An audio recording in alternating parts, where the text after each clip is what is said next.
entrar ja a la conferència inaugural. Tenim la sort de que ens la farà una persona veritablement, per una banda, coneixedora i per altra banda, militant del tema de les fronteres que ens ha portat aquí. L'Àlex, que és el nostre responsable dels temes de premsa, ens ha preparat aquí una petita nota que, per no fer tonteries, llegiré directament. Conferència inaugural, fronteres, territori, nocions, reptes i valors. A partir d'exemples principalment europeus, però també prestats a altres continents, aquesta conferència té com a objectiu presentar una retrospectiva històrica, un enfocament general i transversal al llarg dels segles. Es discutiran successivament relacions conflictives entre límit i frontera, relacions entre perifèries i centralitat, així com els atributs d'un espai que es construeix en el territori adequat, anomenat valorat. Finalment, abordarem el paper de les institucions i dels actors transfronterers. Algunes paraules sobre el nostre estimat ponent, Daniel Norman, és director de recerca emèrit en el Centre Nacional de la Recerca Científica, CNRS, prestigiosíssima institució de França, com bé sabeu, amb seu a París. Els seus temes de recerca han girat a l'entorn de les fronteres, els límits, els espais, el territori, la història dels viatges científics i la història de la cartografia a França, al Magreb, al Mediterrani. És expert en història de l'administració francesa i el Magreb, en cròniques de viatges de colonització i exploració científica i en història de la Mediterrània. Entre la seva producció destaquem obres importants vinculades al tema que ens ocupa, Profils del Magreb, Fronteres, Figures i territoris, Fronteres de França, Espai al territori. En tout cas, je remercie beaucoup. De totes maneres, moltíssimes gràcies per la seva presència. La seva biografía es encara molt més extensa. Tenemos que decirles que usted ha sido profesor en Marruecos, en Reims, y también ha dedicado bastantes años a la investigación científica. Para nosotros es un honor y a la vez también una ventaja estar aquí con usted. Muchas gracias. Tiene usted la palabra.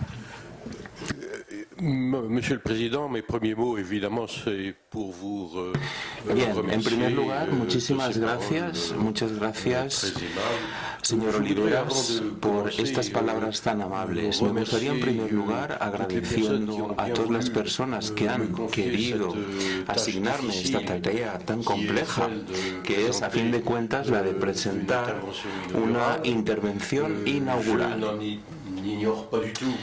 Bien, sin lugar a dudas es algo de gran peso y por tanto agradezco muchísimo la invitación realizada por la señora directora de esta universidad de verano. A su vez me gustaría agradecer también, como cabe, a todo el público que asiste y también hablar de un modo concreto a dirigirme a mi intérprete, porque si a veces me voy por los cerros de Úbeda, pues le pido disculpas.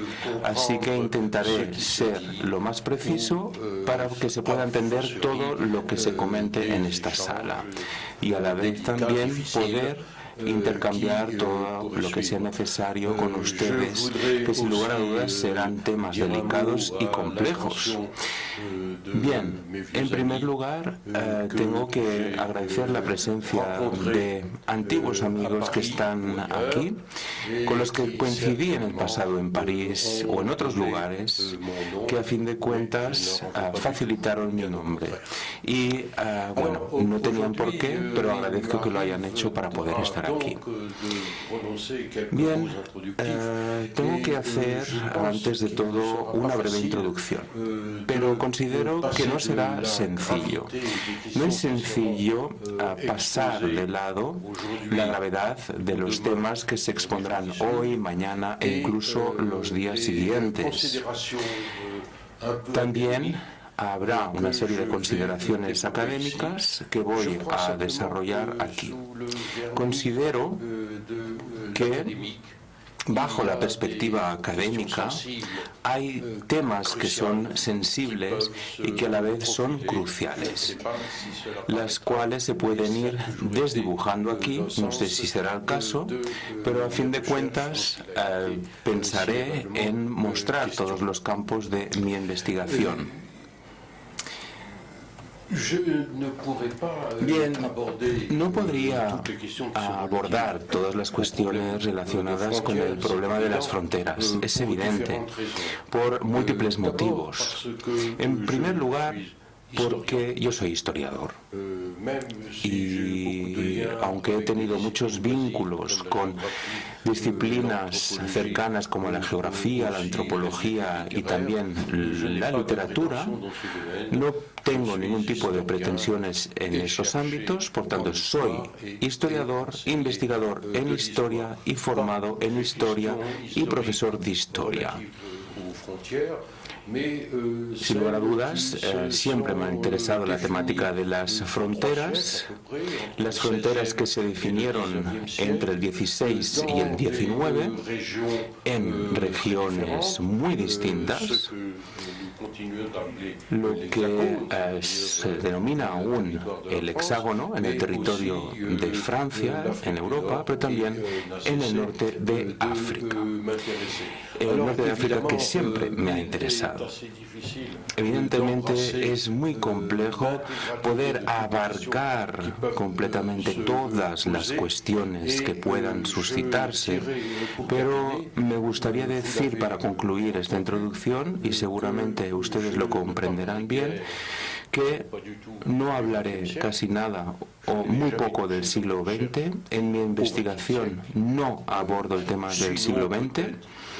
A veces lo hago un poco así de pasada o de un modo excepcional, pero la mayor parte de las comunicaciones que tendrán lugar en los días siguientes en este curso abordan estos temas de rabiosa actualidad, de sensibilidad muy sensible y que implican no solo a los historiadores, sino que incumben también a los ciudadanos.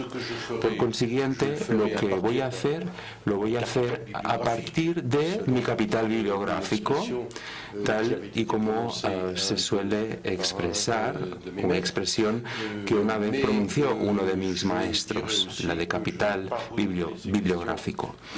Pero, bueno, tengo que decirles que esta cuestión hace tiempo que no la abordo, he abordado otros problemas. A veces, claro, me toca leer según qué cosas, pero muchas veces me siento falto de información actual para poder tratar aquí este tema. Bien, la palabra frontera. La palabra frontera tiene acepciones distintas y dichas acepciones, dichos empleos, no han dejado de desarrollarse y se han ido enriqueciendo. Tal vez se han enriquecido hacia la metáfora, hacia la abstracción. Yo también pude ver en un artículo bastante reciente, en una revista que se publica actualmente, creo que se publicó en el año 2018, incluso este año, encontré algo muy interesante que me sorprendió y apareció precisamente en los comentaristas y también en los investigadores un concepto nuevo, que es el concepto de passing en inglés. ¿Qué es el passing? Bien, es precisamente el concepto que muestra la inmovilidad social o cultural que hace que, bueno, cualquier individuo pasa de su estatuto reconocido o impuesto al del estatuto que le agradaría tener. Es decir, un negro que tiene otro estatuto que el de su piel, o un joven al cual le gustaría ser considerado como más mayor que lo que es actualmente, o incluso también fronteras indecisas entre las personas tal y como se ven hoy por hoy, en fronteras de género. Este concepto de passing no es una novedad.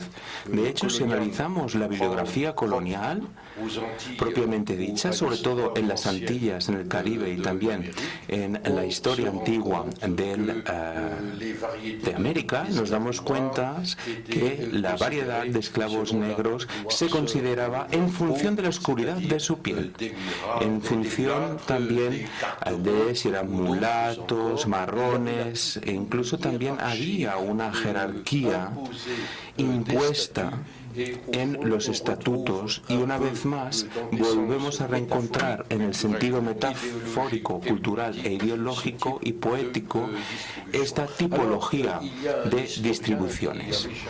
Bien, hay un historiador que quiso poner orden en este concepto, el gran historiador Lucien Febvre, que escribió un artículo bastante antiguo que se ha reeditado como mínimo un par de veces. Lucien Febvre intentó ver cuál era el empleo posible de las distintas palabras que figuraban en los idiomas que él conocía, las lenguas más cercanas del francés, es decir, en alemán, en inglés, en italiano, en español y también otros idiomas.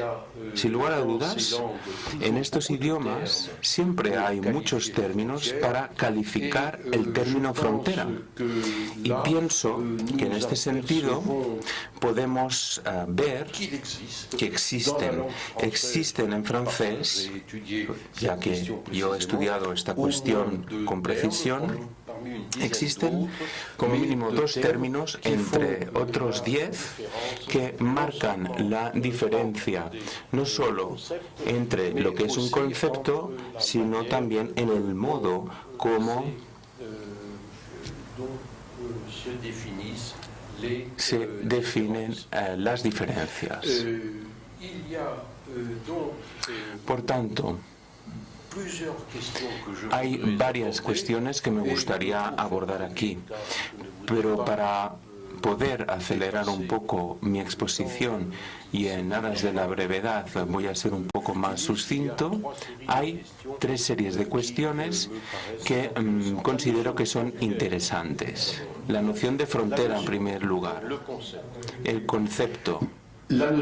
Muchas gracias, así mucho mejor. Sí, mucho mejor así, ¿no? Me lo podrían haber dicho antes. La noción de frontera y de concepto del mar y de la tierra.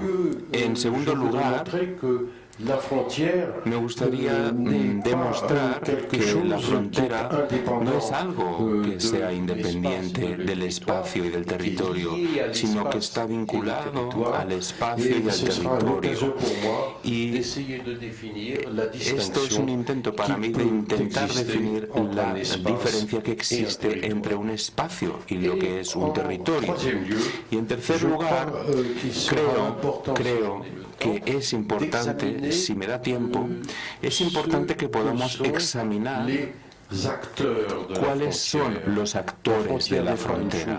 La frontera no es algo pasivo, intentaré demostrarlo, sino que es algo que se construye por actores en condiciones sociales, políticas, económicas muy definidas.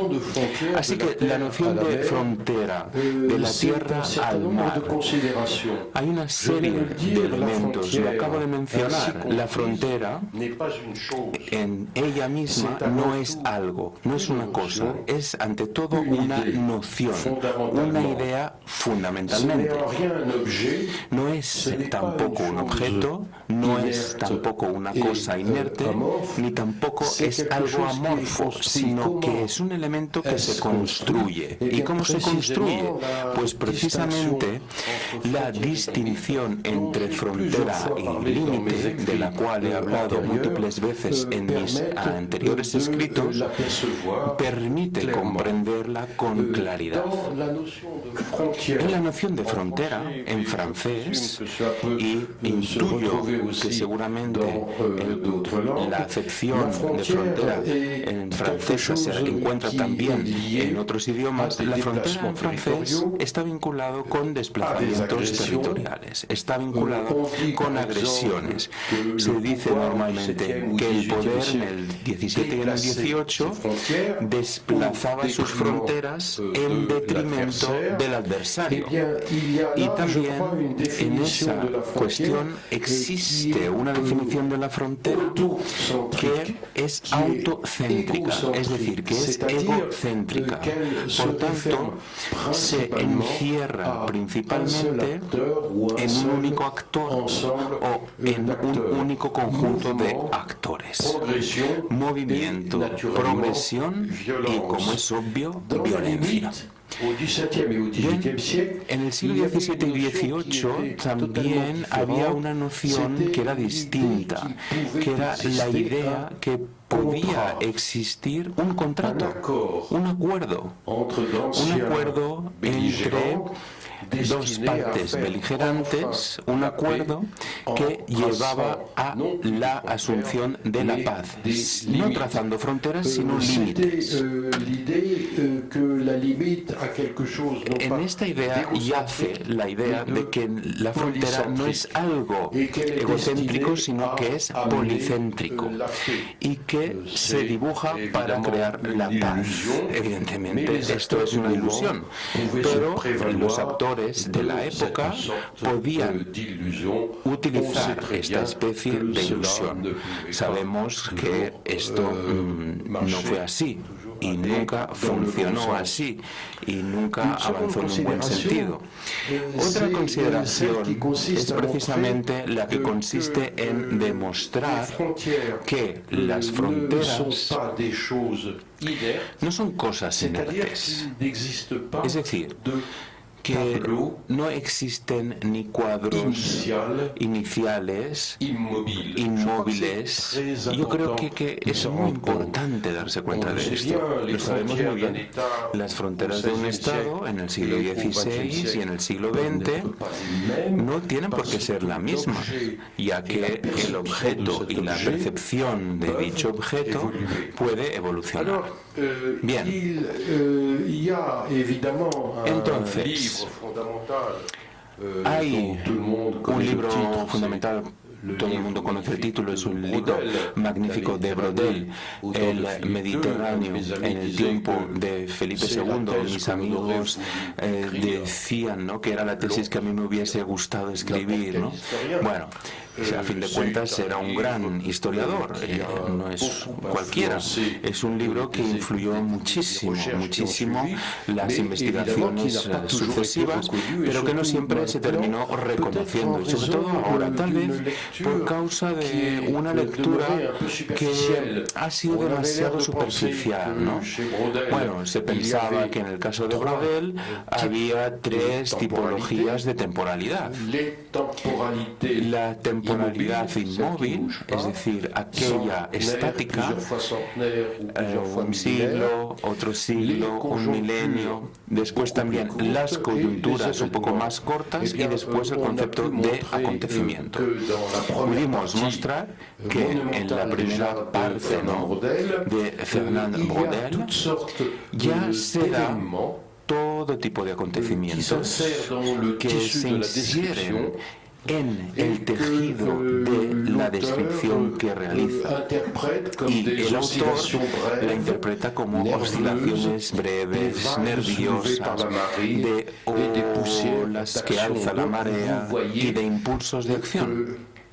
Así que el acontecimiento, a fin de cuentas, es algo presente en el interior de las estructuras de larga duración. Dicho esto, no hay cuadros iniciales y, por tanto, se puede examinar lo que son esas fronteras, que sin ser realmente acontecimientos por sí mismas, están vinculadas con los acontecimientos, y que son fronteras relativamente móviles. Este concepto ya surgía y apareció en la antigüedad. Durante muchísimo tiempo se ha dicho que Esparta, la ciudad de Esparta, era una ciudad terrestre, centrada en sí misma, una ciudad rural, militar y agresiva, que no se interesaba para nada en lo que sucedía fuera de ella.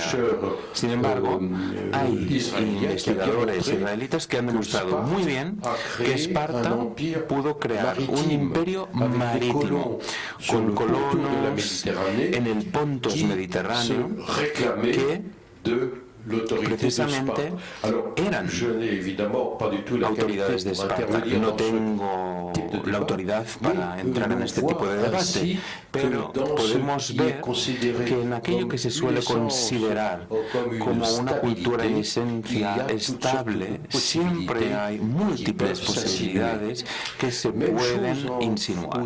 Lo mismo también sucede en el caso de la historia del Mediterráneo. Un libro del cual hace 15 o 20 años se habla muy a menudo y que se cita y constantemente y se titula The Collecting Sea, de dos autores ingleses que han podido mostrar que las tierras del interior colindantes con el Mediterráneo no eran inmóviles y que se daban intercambios y que habían posibilidades de atenuación y de reinicio de relaciones, tal y como explica precisamente los historiadores de los puertos mediterráneos. También la idea de que, por ejemplo, puede darse un cataclismo, de que una epidemia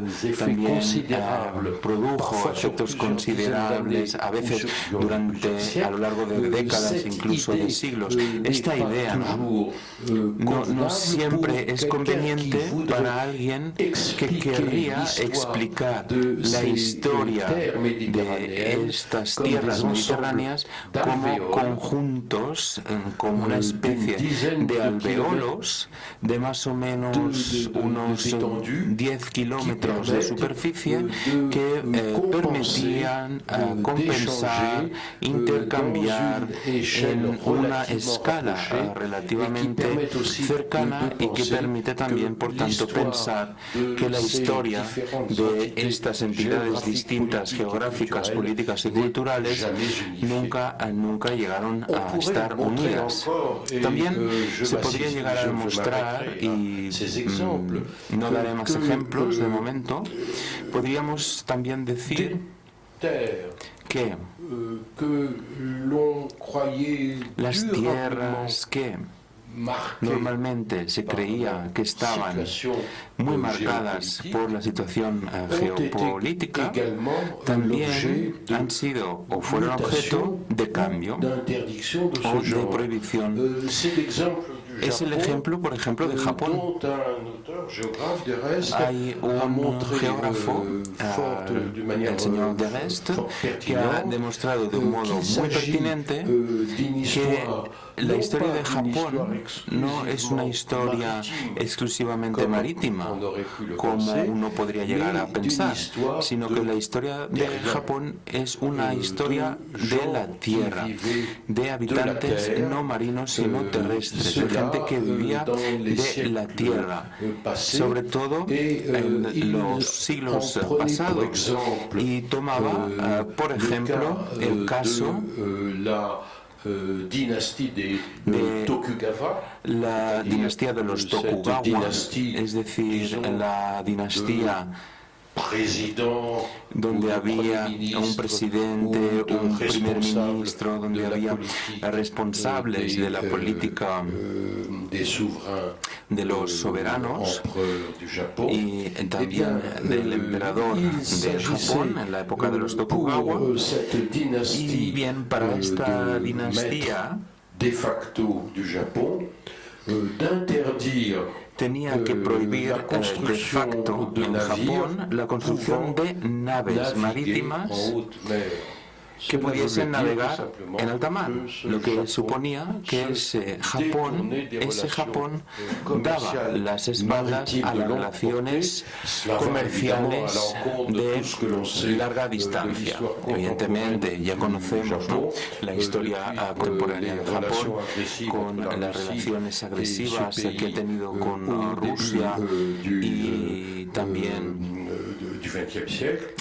sobre todo al principio del siglo XX, y por no hablar de lo que sucedió a continuación cuando el Estado quiso colonizar a otros países a través del mar. Y nos damos cuenta que ese cuadro, que ese retrato nunca es inmóvil.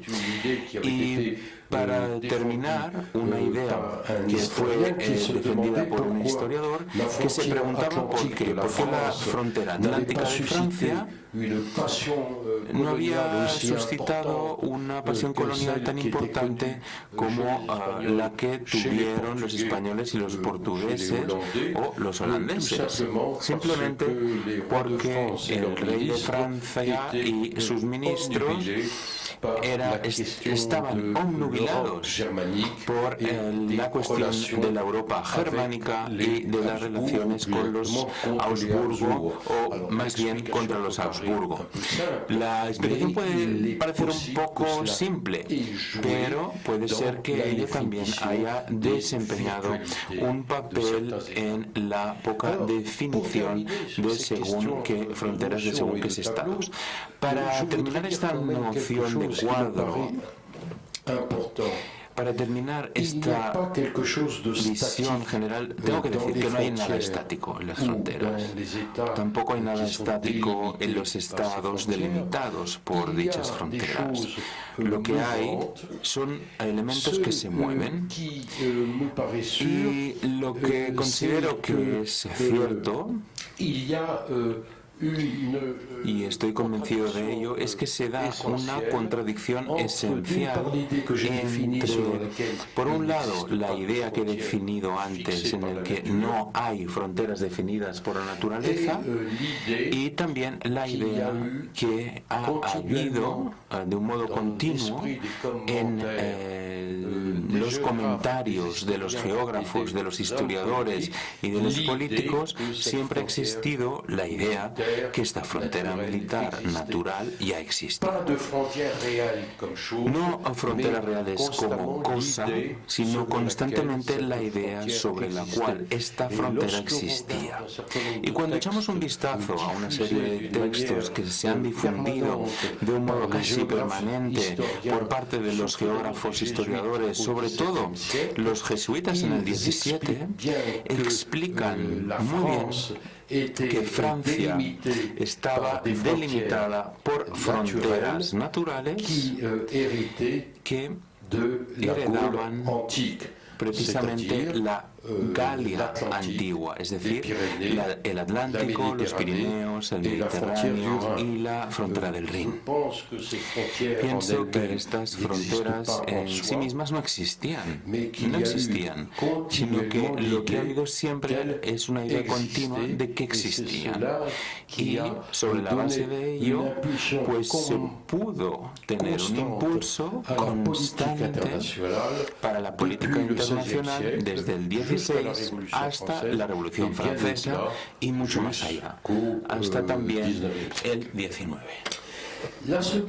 Bien, la segunda observación que me gustaría realizar de todo el conjunto de observaciones es que esta frontera es una línea, es una zona, pero se dibuja y se vincula con un estado en toda su profundidad, en un espacio o en un territorio.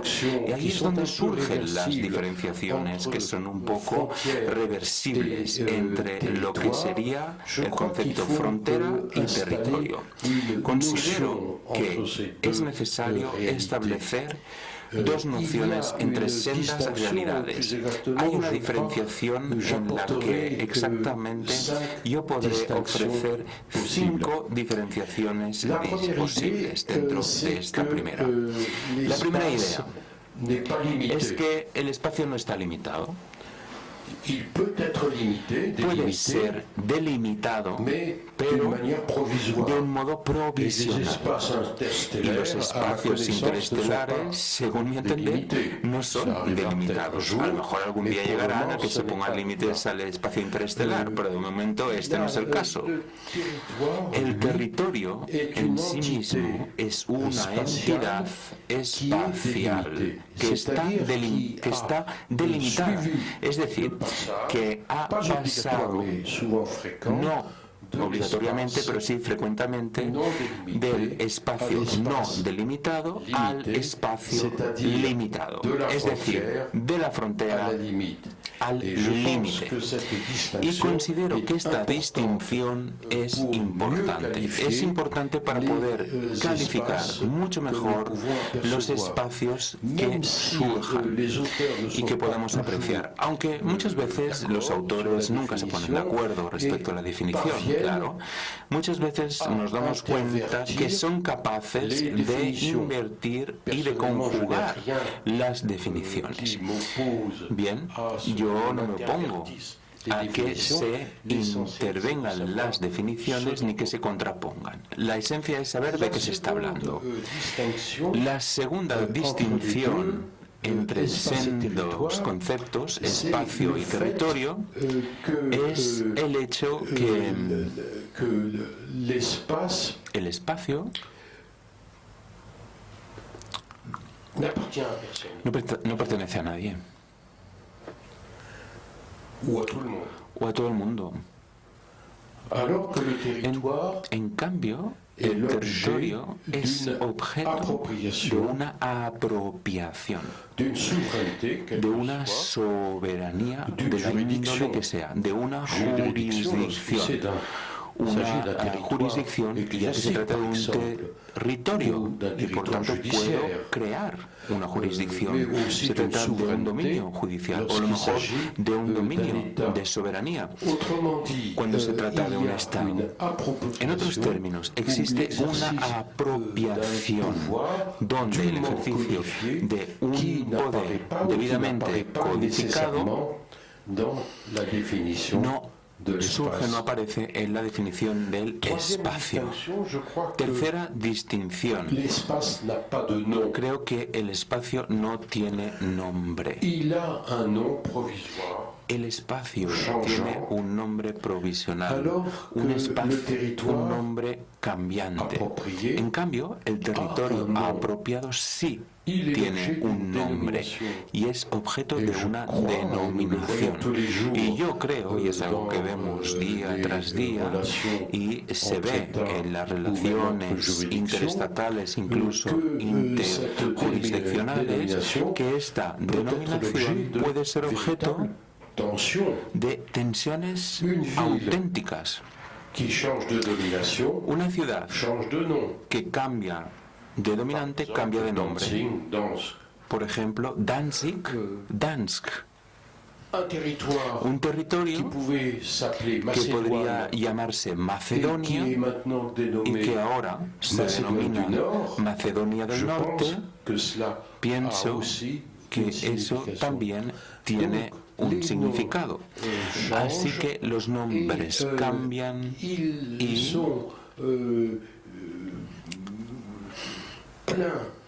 están repletos de una potencialidad de tensiones innumerables que debemos observar atentamente cuando una tierra pasa de las manos de un soberano a otro.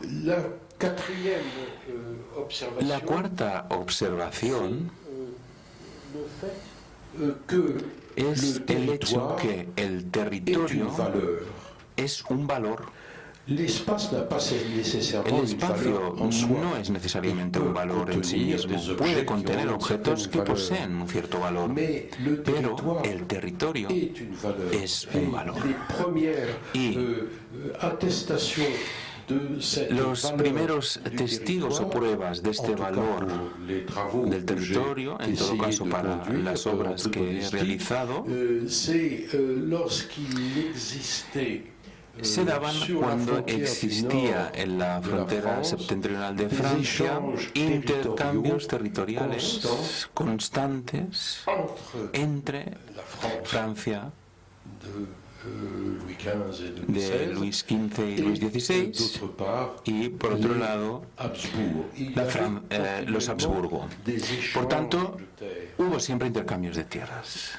En ese caso, probablemente bajo esa idea, ¿no?, de que se tenía que rectificar la frontera, los límites, obtener una linealidad mejor y expulsar los enclaves y los exclaves que existían de un lado y otro. Entonces, ¿cómo se hacía? Había comisiones de juristas, de diplomáticos, que se reunían en las zonas fronterizas y que intercambiaban tierras evaluando su valor. La cantidad de ganadería, la calidad de los impuestos que había ahí, la cantidad de oro que había, los recursos naturales.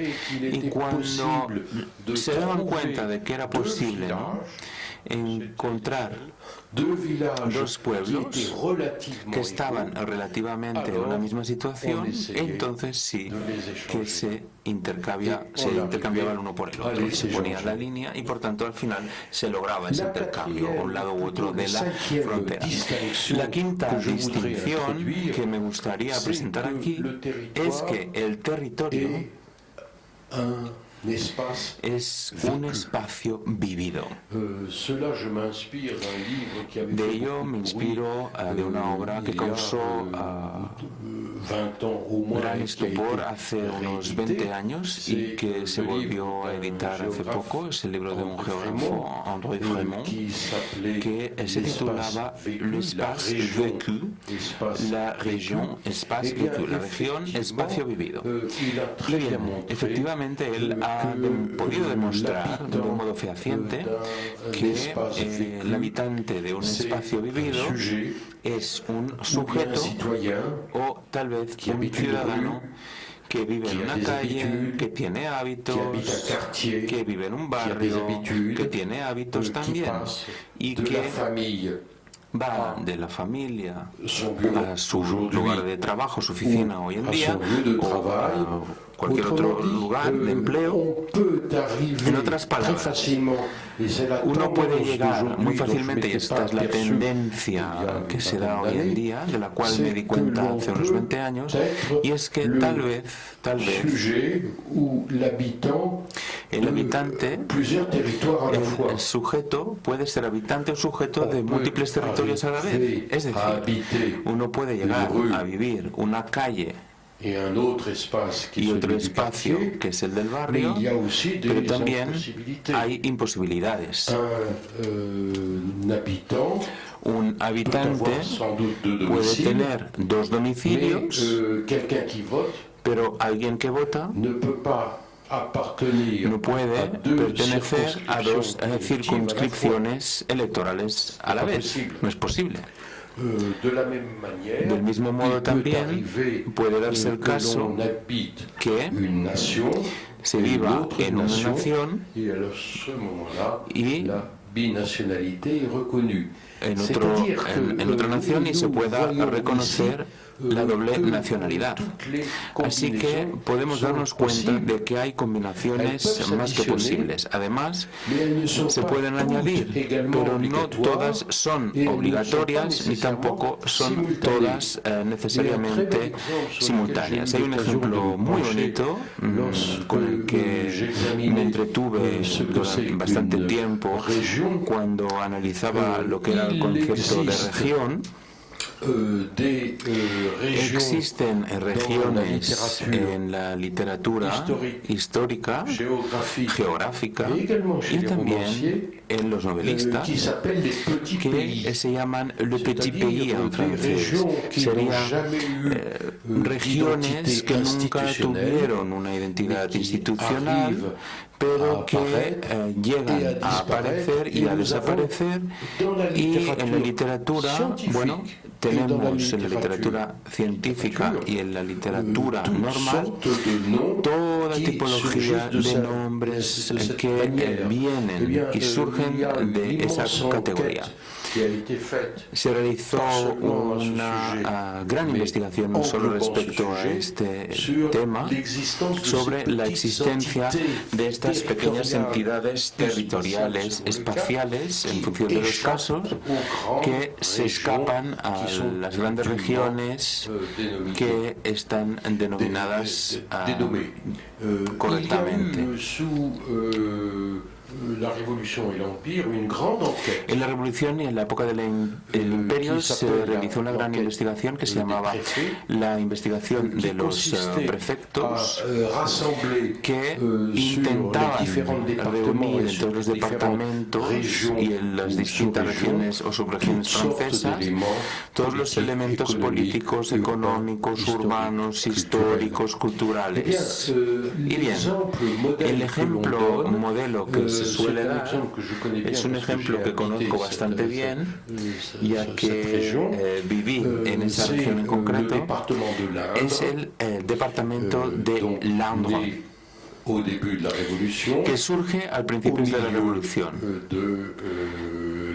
en el centro de Francia, en el interior de una provincia antigua que se llamaba Le Berry. Y el autor distinguía tres subregiones en ese departamento: la región de Bocage, la región de Champagne, es decir, donde Champagne en el sentido de campo.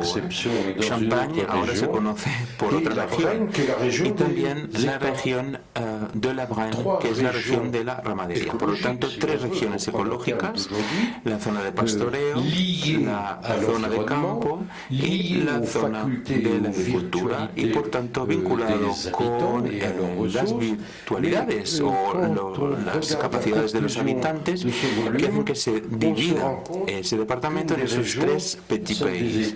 Y nos damos cuenta que una de las regiones salta, pasamos de 3 a 2. Bien, hay múltiples interpretaciones que se pueden dar de este tipo de cálculos que se realizan y de metamorfosis. La primera, que se dio en otro contexto por parte del historiador Monod-Souf, que se interesaba respecto a la calidad de las regiones y mostraba que muy a menudo había una bipolaridad: el norte y el sur. Incluso si esta distinción fuera una distinción abstracta y teórica, metafórica incluso, los del norte, los del sur. Y hay una segunda explicación, y es por la que es por la cual yo realmente creo que vale la pena luchar, y es que esta pequeña región que conocemos muchísimo en el sur de Francia, pero también en los Pirineos, aquí no les voy a dar yo ninguna información adicional de los Pirineos, pero hay pequeñas regiones, ¿no?, que tienen un nombre y tienen una autonomía auténtica y tienen una identidad propia. Así que me sorprendió ver que estos nombres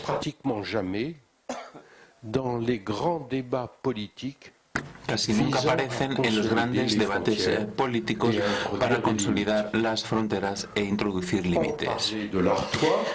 Se hablaba, por ejemplo, de la región de Artois, se hablaba de la región del Rosellón, pero nunca se hablaba de las regiones intermedias que podían situarse en el interior de dichas regiones principales, que se habían institucionalizado e incluso historizado desde muchos siglos. La tercera explicación que considero que es muy interesante es la que desarrolló un historiador del espacio y de las regiones, el cual se interesó en las pequeñas regiones del sudoeste de Francia, no demasiado lejos de aquí tampoco, no muy lejos de España, y también se interesó de pequeñas entidades de virtualidad pirenaica o prepirenaica. Liné Danzin decía: era necesario invertir completamente las causalidades, es decir, en lugar de decir esta región pequeñita ha creado instituciones, decía al contrario y mostraba que la institución era anterior y que la existencia de una institución era la que suscitaba la presencia de una región. Así que el sistema explicativo se invertía completamente. Y yo considero que esto es muy interesante, porque esto demuestra que el poder político, militar, institucional, religioso, termina creando un estado de ánimo, una pasión local, y que esta pasión local evidentemente se asienta y puede ser perfectamente sostenible y, bien, parece que esto ha sucedido en varios casos en la frontera pirenaica. En otras palabras, en el origen se da la institución y finalmente se da la cultura. Y la cultura, en cierta medida, se va conformando por el beneplácito institucional, por las pruebas y los archivos. Y finalmente se crea un estado, una mentalidad. No es la visión que podría tener alguien como Michelet. No hay una especie de inmortalidad de la región, una especie de esencia inmortal de la región. Eso no se da, sino que lo que hay es el modelaje de esa idea creada por la región. Bien, termino aquí mi segunda parte y en 5 minutos concluyo, ya que, bueno, podría extenderme durante muchos más minutos. Los actores del espacio y del territorio, creo que hay una expresión en francés que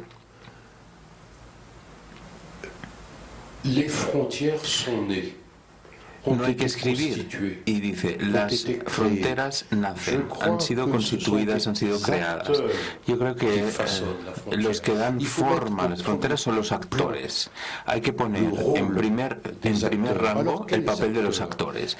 ¿Pero qué actores? Hay actores de todo tipo, de 4 o 5 tipos. Los voy a nombrar, y ya que no puedo extenderme más. Tenemos los actores institucionales.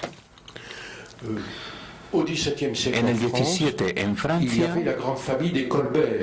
teníamos la gran familia de Colbert. Y Colbert no estaba solo. Colbert, el ministro, conocido de Luis XIV. Había intendentes en todas las circunscripciones periféricas, que eran circunscripciones duras, opuestas al extranjero y amenazadas por el extranjero.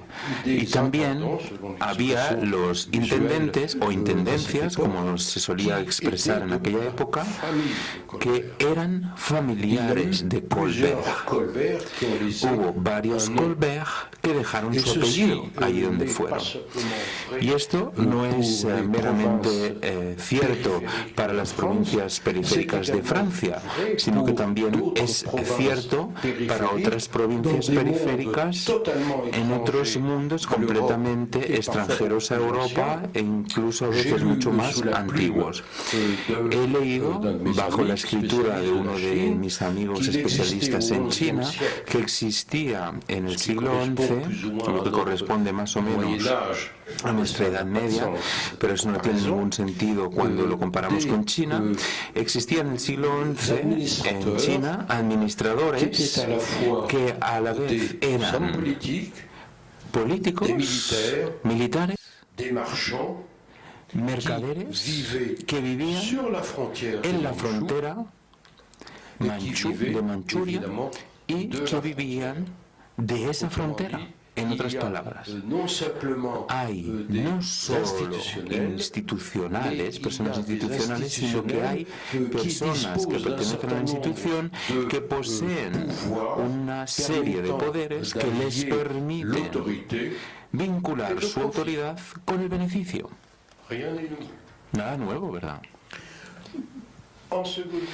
En segundo lugar, creo que también hay actores que son símbolos. Y hay un país que ha dado luz a millares de ejemplos.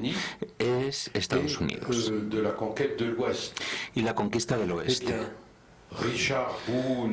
Richard Boone, quien explotó Kentucky en el 18, Buffalo Bill y muchos otros, también simbólicamente fueron los actores del avance de las fronteras hacia Occidente.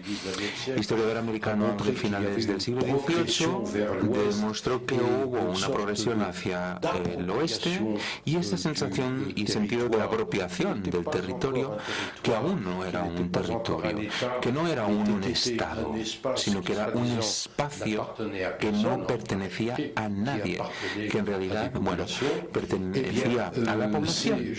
Y, bueno, estas personas contribuyeron a constituir la cultura de la acción en la frontera. Y esto es algo que se difundió no solo en la literatura estadounidense, Philip Moore Cooper y muchos otros, sino que también se difundió en la literatura francesa internacional y por supuesto también en el cine. Es el caso de los westerns, de las películas del oeste, ¿no? Que sin lugar a dudas siempre ha suscitado un interés muy prolongado por parte de los espectadores, incluso franceses. Bueno, y después, finalmente, lo que hay son otros actores no tan conocidos, mucho menos conocidos, pero creo que valdría la pena brindarles más importancia, más que a cualquier otro, porque son los actores humildes, los actores poco conocidos, los actores que siempre han existido, aquellos que, por ejemplo, estaban en la delimitación de las fronteras de la Toscana, que fueron objeto en el siglo XVII de un libro memorable de uno de mis amigos también. Pues bien, había representantes de las comunidades, de los pueblos que estaban in situ cuando se dibujaban las fronteras y que, bueno, les decían a los geómetros, a los juristas, convocados por el poder para asesorarles en el trazado de las fronteras de Toscana. Pero también hay otros ejemplos que me resultan más cercanos por mi investigación. Y es que en la época de la Revolución, cuando se delimitaba una región, y no un estado, sino cuando se delimitaba una región, había peticiones que llegaban a la oficina de la Asamblea Constituyente, había textos que llegaban, cartas, peticiones, ¿sí? Había cartas, demandas, peticiones y mapas que bueno, quedaba mais el pueblo surtout común, du petit la peuple gente dont la de a main pie, était guidée pero sobre todo, par bueno, les bourgeois el pueblo du lieu, c'est-à-dire cuya opinión par ceux había qui estado avaient guiada por eu los le burgueses del minimum pueblo. d'éducation. Así, Eh bien, aquellos que tenían nous un poco de voyons ici educación. que la Así que création vemos que la d'institutions creación de intérieures au instituciones département interiores a dû en los être un departamentos compromis inégal tuvo, entre la volonté des puso en juego populations telle de qu'elle un modo pouvait sin parangón se entre manifester, la voluntad de la población como l'autorité, se évidemment, mostraba des y gens, la autoridad qui de étaient, la gente dévolus que, bueno, la quería décision tomar la correspondant decisión à que la cabía constitution de ce según tissu la constitución territorial. del tejido Et je territorial dirais enfin, por parte que del l'on peut Estado. trouver Y finalmente à la fin podemos de la Troisième decir République que a en finales de la France, Tercera República en également Francia des tentatives, también se dan issues des intentos que emanan de las des autoridades o de los prefectos, de los responsables de los departamentos, que se dirigen instruites a la población relativamente instruida dans la perspective con d'une la délimitation perspectiva de tener intérieure, una delimitación interna de los espacios donde se podía vivir según la voluntad de la población. Y ahí también, en esa estrategia, había una especie de opinión très fragile, muy frágil, très ténue, muy qui tenue, pouvait se mettre en place, que podía, qui n'a a pas, fin de à mon cuentas, avis, aplicarse emporté les y décisions que, bueno, définitives, no tuvo ningún mais peso en las qui decisiones savait definitivas, par pero moments que s'exprimer. en ciertos momentos sabía cómo J'en expresarse. reviens au fond à Y ce que je vuelvo, disais a fin de tout à l'heure, cuentas, a lo que c'est estaba que, diciendo hace un instante. La historia tal y como se puede practicar revela también una serie de situaciones que son no meramente objeto de reflexión teórica, abstracta y académica, sino que pueden corresponderse con una voluntad auténtica de la población y de su constitución, de un modo muy lento, muy frágil, muy incierto, de una opinión sobre los límites y las fronteras. Muchas gracias.